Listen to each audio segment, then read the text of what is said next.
Vou falar por que eu te convidei, né, para vir aqui pro podcast, porque eu sou um cara que eu tenho fugido cada vez mais de polêmicas. Por mais que tenha sido impossível, quanto mais eu fujo das polêmicas, parece que mais elas aparecem, né? Te persegue. Né? Ela me persegue, assim. Só que, cara, você passou por uma grande polêmica recente que você tá contando. Mas por que eu decidi fazer isso, né? Eu acho que é legal, as pessoas não sabem, mas uma coisa que eu aprendi, cara, sobre negócio e talvez sobre a vida, é que quem apanha nunca esquece. Só que tem um lado bom de apanhar, né? Quando você passa por uma grande provação, uma grande crise, você tem um filtro que acontece na sua vida. Você vê quem era de verdade, você vê quem não era, você vê quem de fato estava do seu lado porque gostava de você, porque te apoiava, ou quem estava do seu lado por algum tipo de interesse. E, cara, eu passei por várias polêmicas, né? Várias, inúmeras. Acho que toda semana tem umas 2 novas. E eu passei por uma polêmica que foi a minha primeira grande polêmica. E foi, eu não lembro agora se foi 2017, cara, 2018, né? Que foi a primeira grande polêmica onde a minha imagem era a imagem de alguém na época perfeito. Era alguém perfeito, era um cara de finanças, perfeitinho, que ganhava grana, e não é possível, esse cara deve ter algum problema, não tem como. E as pessoas, elas querem derrubar as outras, não tem como alguém ser tão perfeito.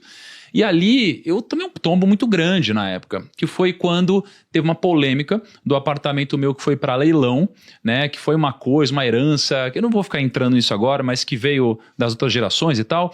E aí, esse apartamento entrou em leilão. E aí saiu assim, ó, primo rico tem imóvel leiloado por dívida de 1.700.000 e tal. E aí saiu em todos os lugares, todo mundo falava, poxa, mas não era ele que era rico, ele não tem grana, tá quebrado e tal. Só que o mais louco é que eu investia publicamente nessa época.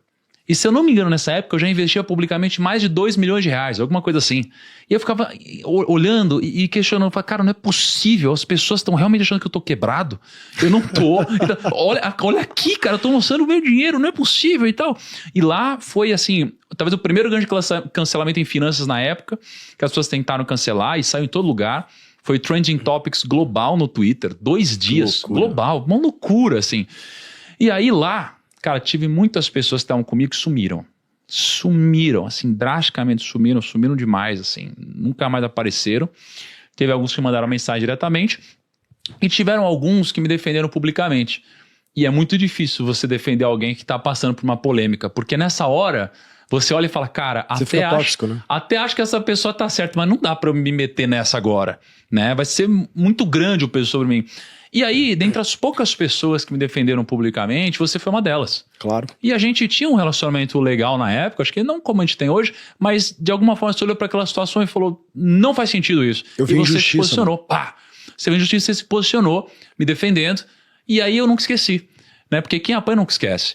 Então, eu falei, cara, no momento que ele quiser, cara, ele pode vir no podcast, porque as pessoas, elas querem sangue na internet, elas querem entretenimento. E elas geralmente que estão de casa ali, sentadonas, sem fazer nada, muitas vezes, só julgando. Então, eu nunca esqueci isso que você fez. Então, tá aqui, sei lá, 6, 7 anos depois, você aqui contando história por causa disso. Tamo junto, né? junto. Sabe qual é o negócio, Thiago? É o seguinte, 2 coisas aqui. Primeiro, por que eu decidi te defender naquele momento, sendo que a gente nem era amigo, assim, a gente só se conhecia?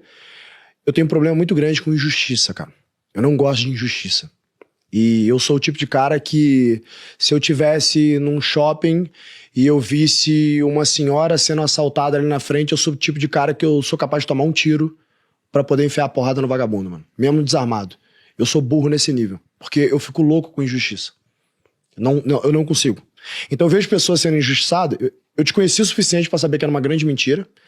Eu te conheci o suficiente pra saber o quanto que isso é prejudicial pro teu negócio. Eu falei, cara, os caras fazem um trabalho bom pra caramba pro Brasil. Não, e pra vida, pra família, né? Exato. Assim, Não, e você tava, cara, olha o seu trabalho. O seu trabalho é pegar um povo que tem mentalidade de escassez, de pobreza, e falar assim, não, dá pra você fazer escolhas inteligentes e melhorar a tua próxima geração. Eu te ensino como. Como que você pode ser contra um trabalho como esse, cara? Tipo, pelo amor de Deus, e você naquele momento, você já era um herói no seu segmento. E o brasileiro, né, uma parcela dele que é envolvida ali naquela inveja, ele quer destruir esses heróis. Meu Deus, o nego fala mal de todo mundo, cara. Todos os heróis do Brasil, o nego quer destruir. Barão de Mauá, que era o nosso Elon Musk da época. O cara foi o que o Elon Musk é pro mundo, foi Barão de Mauá. O nego quer destruir o Barão de Mauá.